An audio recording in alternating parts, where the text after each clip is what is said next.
चयन प्यारे साथियों, आप लोग कैसे हैं? उम्मीद करता हूँ आप लोग अच्छे होंगे, स्वस्थ होंगे, आप लोग का पढ़ाई अच्छा से चल रहा होगा। मैं ब्रिजेश पांडे आप लोगों को क्लास 9 प्रश्नावली 1.5 प्रश्नावली 2.1 है, ठीक है। बहुपद है, बहुपद अध्याय का क्या नाम है? बहुपद है, जिसमें क्वेश्चन नंबर 1 दिया है कि निम्नलिखित व्यंजकों में कौन कौन एक चर में बहुपद है। कौन कौन एक चर में बहुपद और कौन कौन नहीं है, कारण के साथ अपने उत्तर दीजिए। आप लोग सवाल करते वक्त बुक अपने पास रखिएगा, ठीक है, क्योंकि मैं यहाँ पर सवाल जो संभव हो पाता है वही उसी सवाल को मैं यहाँ पर लिख पाता हूँ, ठीक है। जो बड़ा बड़ा सवाल रहता है उसको मैं लिख नहीं पाता हूँ, ठीक है। तो इसलिए आप लोग बुक अपने पास रखिएगा और बुक से क्वेश्चन देखिएगा, ठीक है। मैं उस क्वेश्चन को हल कराऊंगा।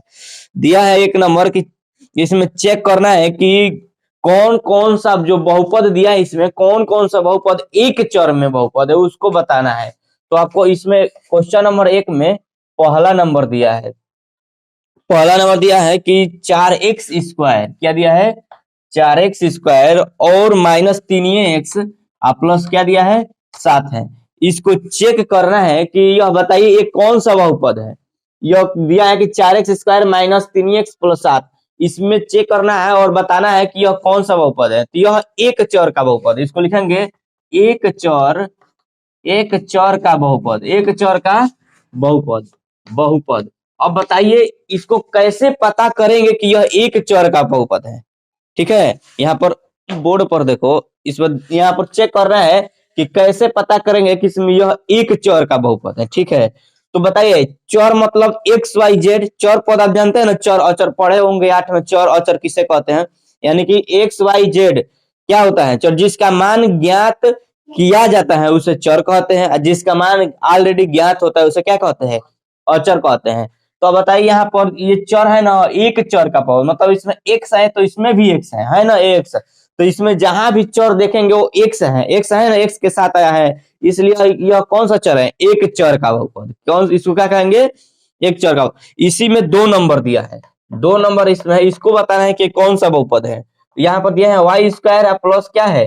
कर्णी में 2। अब इसको बताइए यह कौन सा चर है? तो यह भी तो एक ही चर का पद है, यह क्या है? एक चर का बहुपद है। तो इसको भी लिखेंगे हम कि एक चर का बहुपद, एक चर का बहुपद। इसे भी हम क्या लिखेंगे? एक चर का बहुपद, क्योंकि इसमें y क्या है? एक अचर है ना, सॉरी चर है ना। तो y जब चर है तो यहाँ पर भी इससे कोई मतलब नहीं है, वह क्या है? गुणा, अचर है पद, अचर पद जुड़ा है तो कोई दिक्कत नहीं है। जो इसमें चर है वो एक पद का चर है ना, तो यहाँ पे लिख देंगे एक चर का बहुपद, ठीक है। अब इसमें 3 नंबर देखिए, 3 नंबर इसमें क्या है? 3 नंबर इसमें है कि 3 कर्णी t, क्या दिया है? 3√t plus t√2। इसको बताना है कि यह कौन सा बहुपद है, इसको बताना है कि यह बताइए। 2 चीज तो समझ में आ गया ना। पहला चीज जहां ना समझ वहां पूछिएगा आप लोग, ठीक है, एकदम बेहिचक पूछिएगा। देखिए यहाँ पर दिया है कि एक चर में बहुपद का मतलब एक समान चर होना चाहिए, एक जैसा चर, मतलब एक्स एक चर आ गया तो एक से रहना चाहिए, वाई आया तो वाई रहना चाहिए। बहुपद होने का एक है कि एक समान चर हो, एक समान घात हो, बात समझ में आ रहा है ना। उसका घात क्या हो? उसका घात बाटा में ना हो, मतलब अंश उसका घात बाटा में ना हो, चर जो दिया रहेगा वो कर्णी में ना हो, तभी वह बहुपद होगा, तभी वह क्या होगा? एक चर का बहुपद। देखिए इसमें जो ये तो टी जो दिया है यह तो एक चर है, चर है ना, टी दिया है तो चर है, टी चर है। लेकिन जो ये टी दिया है चर पद वो किस में है? कर्णी में है ना। जब कोई भी चर अगर कर्णी में रहेगा, कोई भी चर अगर कर्णी में रहेगा तो वो क्या होगा? एक चर का बहुपद नहीं होगा, वो एक चर का बहुपद नहीं होगा। तो इसे लिखना कि यह एक चर का बहुपद ही नहीं है। क्या लिखेंगे? एक चर का बहुपद नहीं है, यानी कि यह बहुपद होगा ही नहीं, यह बहुपद होगा ही नहीं। यह क्या है? बहुपद नहीं, एक चर का बहुपद नहीं है या बहुपद नहीं है। बात समझ में आ रहा है ना।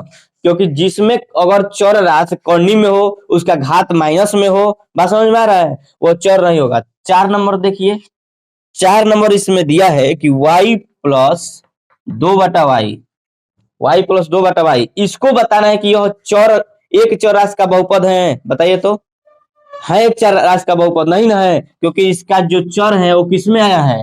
बाटा में आ गया है ना। जब चर राशि का बहुपद बाटा में आ जाए तो क्या होगा, एक चर का बहुपद नहीं होगा, तो इसे भी लिख देंगे कि नहीं है। क्या लिखेंगे, नहीं है। अब इसी में 5 नंबर दिया है, क्या है, 5 नंबर। अब देखिए इसमें 5 नंबर क्या है, x के घात 10 और क्या दिया है, प्लस y के घात 3 और प्लस t के घात क्या है 50 दिया है ना। इसको बताना है कि यह कौन सा चर है। तो सबसे पहले तो यह एक चर राशि का बहुपद नहीं है, ये बहुपद है, क्योंकि x भी है, y भी चरे हैं और t भी चरे राशि है ना। तो सब अलग अलग है, ये सभी तो चर हैं, लेकिन यह एक चर राशि का बहुपद नहीं, ये त्रिघात मतलब तीन चर राशि का घात है। क्या है, तीन चर राशि का बहुपद है। इसको क्या लिखेंगे, यह तीन चर राशि का क्या है, बहुपद है। यह तीन चार चर राशि का क्या है, बहुपद है। इसी प्रकार आप क्वेश्चन नंबर 2 देखिए, क्वेश्चन नंबर 2 देखिए। क्वेश्चन नंबर 2 दिया है कि निम्नलिखित प्रत्येक में एक्स स्क्वायर का गुणांक लिखिए। निम्नलिखित प्रत्येक में एक्स स्क्वायर का गुणांक लिखिए। अब बताइए एक्स स्क्वायर का गुणांक क्या है, एक नंबर बताइए कि एक्स स्क्वायर का गुणांक में कौन सा दिया है मान, बताइए तो। 2 plus x square plus x. अब इसमें आपको बताना है कि इसमें एक्स स्क्वायर का गुणांक क्या है। गुणांक का मतलब यह होता है जिस चीज का गुणांक कहे तो उसमें गुणा होना चाहिए। तो बताइए एक्स स्क्वायर का गुणांक पूछ रहा है, तो एक्स स्क्वायर किस अंक से गुणा किया गया है, किससे, एक से गुणा किया गया है ना। एक से यदि इस यहाँ पर अगर एक लिखेंगे तो वही मान आएगा, एक्स स्क्वायर ही आएगा। तो इसलिए एक्स स्क्वायर का गुणांक क्या हो जाएगा, एक होगा। एक्स स्क्वायर का गुणांक कितना होगा, एक। ठीक है, इसी तरह 2 नंबर बताइए कि 2 नंबर क्या है, 2 minus x square plus x cube. अब बताइए इसमें तो बोल रहे हैं केवल एक्स स्क्वायर, स्क्वायर मतलब 2 घात, इसका पूछ रहा है ना कि एक्स स्क्वायर का गुणांक क्या, मतलब एक्स स्क्वायर किससे गुणा किया गया है। तो बताइए एक्स स्क्वायर किससे गुणा किया गया है, माइनस एक से, एक से नहीं, यहाँ पर माइनस है ना, तो माइनस एक से, यहाँ पर माइनस एक लिखेंगे ना, माइनस एक गुणा एक्स स्क्वायर हो सकता है ना, तो माइनस एक से एक्स स्क्वायर से गुणा है। ठीक है, तो यहाँ पर एक्स स्क्वायर का गुणांक क्या लिखेंगे हम, -1 लिखेंगे। ठीक है, अब इसे 3 नंबर बताइए, पाई बटा 2 एक्स स्क्वायर प्लस एक्स। और बताइए इसमें बताना है कि इसमें एक्स स्क्वायर का गुणांक क्या, मतलब एक्स स्क्वायर किससे गुणा किया गया है, तो पाई/2 से गुणा किया गया है ना, तो यहाँ पर इसका क्या हो जाएगा, एक्स स्क्वायर का गुणांक। एक्स स्क्वायर का गुणांक क्या लिखेंगे, पाई/2, यहाँ पर पाई/2 लिखेंगे। ठीक है ना। इसी तरह बताइए 4 नंबर बताइए तो इसका क्या है, हाँ कॉर्नी में 2 फिर x-1। अब ये सवाल है और पूछ रहा है इसमें कि एक्स स्क्वायर का आप गुणांक बताइए कि एक्स स्क्वायर का गुणांक क्या है। तो इसमें बताइए एक्स स्क्वायर दिखाई नहीं दे रहा है, तो यहाँ पर हम इसको, जब एक्स स्क्वायर नहीं दिखाई दे रहा है तो हम इसको ऐसे भी लिख सकते हैं। क्या लिख सकते हैं, कॉर्नी में 2x-1 को हम क्या लिख सकते हैं, एक को क्या लिख सकते हैं बताइए तो। यहाँ पर एक रहने दीजिए, किसी भी संख्या का घात शून्य होने पर उसका मान क्या होता है, क्या होता है, एक होता है ना। तो यहाँ पर वो तो होगा ही एक। अब बताइए एक है ना यहाँ पर, प्लस में हम जोड़ेंगे 0x² जोड़ सकते हैं कि नहीं जोड़ सकते हैं, ये एक रहेगा ही रहेगा। ठीक है, लेकिन यहाँ पर 0x² लिख सकते हैं ना। अगर x² अगर करेंगे 0 में गुणा तो यहाँ पर 0 होगा, और किसी भी संख्या में 0 जोड़ेंगे तो मान वही होगा कि नहीं होगा। इसलिए यहाँ पर x² का जो गुणांक आएगा वो क्या आएगा, शून्य होगा। ठीक है, क्या आएगा, शून्य आएगा। इस तरह क्वेश्चन नंबर 2 क्या हो गया, कंप्लीट हो गया।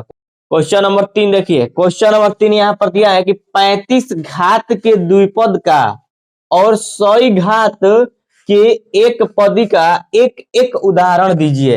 मतलब इसका कहने का यह तात्पर्य है कि 35 घात का 2 पद का लिखना है। ठीक है, तो बताइए इसको यहाँ पर हम लिख सकते हैं x के घात 35 प्लस 4 लिखिए, 5 लिखिए, कुछ भी, मतलब x के घात 35, मतलब कह रहा है इसका कि 35 घात के, इसका घात क्या है 35 है, 35 घात के द्विपद का, बताइए यह एक पद है और एक पद लिख सकते हैं कि नहीं, द्विपद का मतलब दो पद होना चाहिए, कितना पद होना चाहिए, द्विपद का और 100 घात के एक पद का। अब 100 घात वाला एक पद, तो आप तो ये एक हो गया 35 घात वाला, एक आप लिख सकते हैं x के घात 100, आप x के घात 100 भी लिख देंगे तो चलेगा। बताइए यहाँ पर x के घात अगर 100 लिखेंगे तो यह एक पद में है कि नहीं, या आप ऐसे भी लिख सकते हैं, अपने से लिख सकते हैं, या आप ऐसे लिख सकते हैं कर्ण में डू x के घात 100, या यहाँ पर कुछ भी आप दे सकते हैं, मतलब एक ही पद होना चाहिए, कितना पद होना चाहिए एक। लेकिन जब प्लस माइनस संख्याएं जुड़ती है तो पद,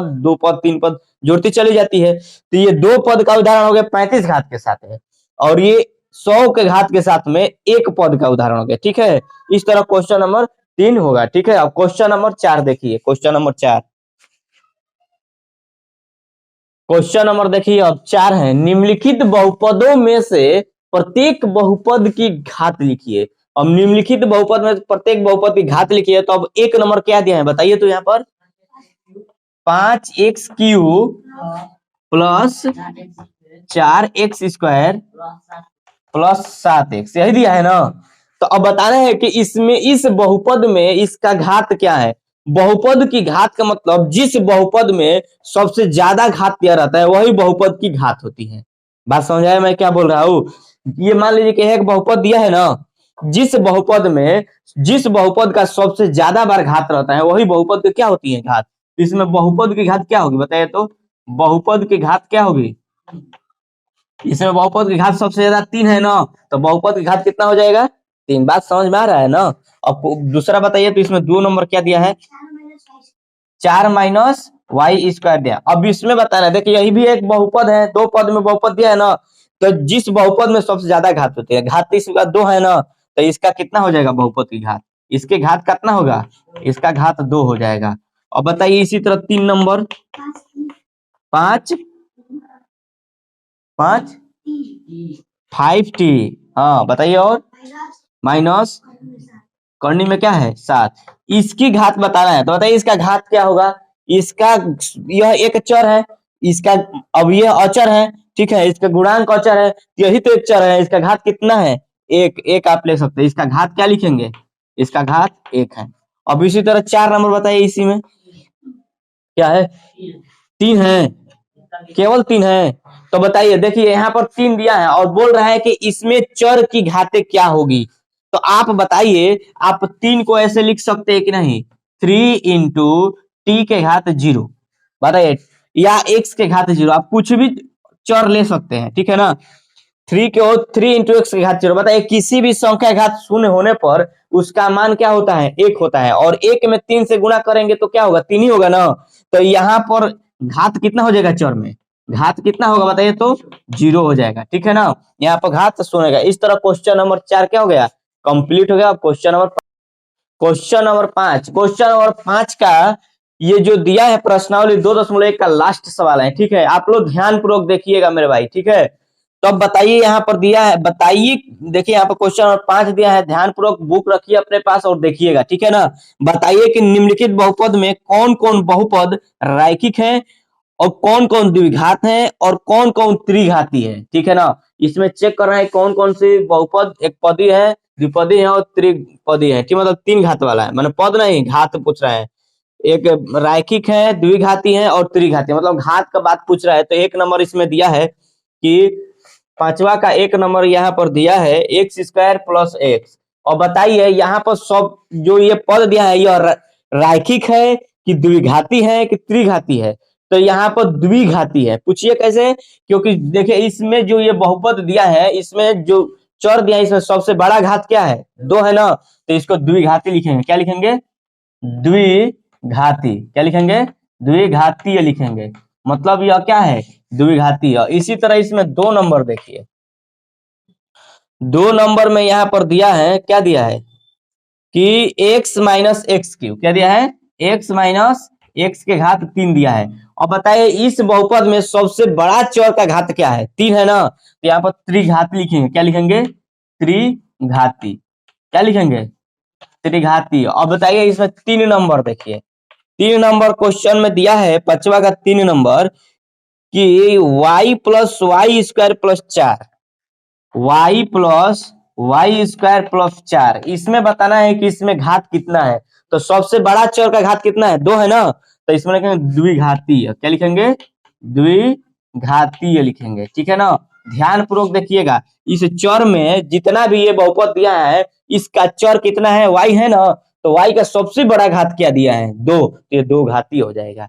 इसी तरह 4 नंबर देखिए, इसमें 4 नंबर भी दिया है इसमें कि 3t, क्या दिया, सॉरी 4 नंबर दिया 1 प्लस एक्स, 1 प्लस एक्स। इसमें बताना है कि इसमें चर का घात कितना है, बताइए। इसमें चर एक ही है ना, इसका घात कितना, 1 है, तो रेख है तो इसको रैखिक आप लिखेंगे, क्या लिखेंगे, रैखिक। क्या लिखेंगे, रैखिक, रैखिक लिखेंगे। इसी तरह इसमें 4 नंबर हो गया ना, तो 5 नंबर क्वेश्चन देखिए, इसमें 5 नंबर दिया गया इसमें कि 3t, क्या दिया है, 3t, 3t है, तो इसमें बताइए कि ये इसका घात भी 1 है ना, तो इसका जब घात 1 है तो यह क्या हो जाएगा, रैखिक। क्या हो जाएगा, रैखिक। रैखिक होगा कि नहीं होगा, जिसका घात 1 होगा ना चर में वह रैखिक होगा, क्या होगा, रैखिक। इसी तरह इसमें दिया है 6 नंबर, ठीक है, 6 नंबर दिया है यहाँ पर कि आर स्क्वायर, क्या दिया है, आर स्क्वायर। तो बताइए अब आर स्क्वायर केवल है तो इसका चर का घात कितना है, 2 है ना, तो ये द्विघाती होगा, क्या होगा, द्विघातीय होगा, ठीक है ना, द्विघाती होगा। इसी तरह ये 5 नंबर और 6 नंबर दिया है इसमें, ये 6 नंबर है ना।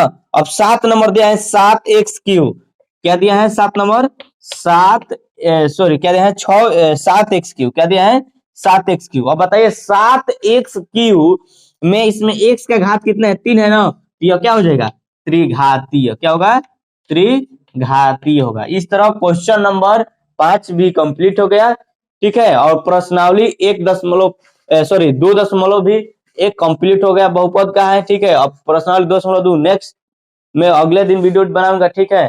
तब तक के लिए जय हिंद।